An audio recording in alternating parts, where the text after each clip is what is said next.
সুপ্রিয় দর্শক শ্রোতা, আপনারা দেখছেন মধুমতি নদীর কাঠাগিরা মাছ। তো এই যে ভাইটি নিয়ে আসছেন মধুমতি নদীর যে কাঠাগিরা, একবারে সুন্দর ফ্রেশ আর মাছ, চিংড়ি মাছ।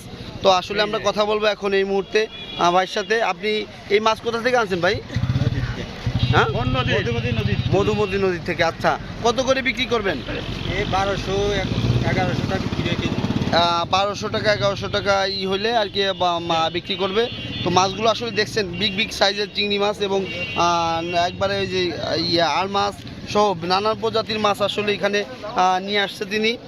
কাঠাগিরা যে নদীর মাছ, আসলে অনেক উৎসুক জনতা এখানে আসলে মাছ দেখতেছে।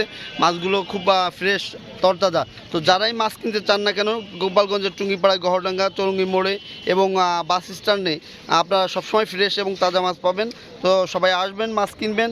এই সবাই ভালো থাকবেন, সুস্থ থাকবেন, নিরাপদ থাকবেন, এই প্রত্যাশায় বিদায় নিচ্ছি। আল্লাহ হাফেজ।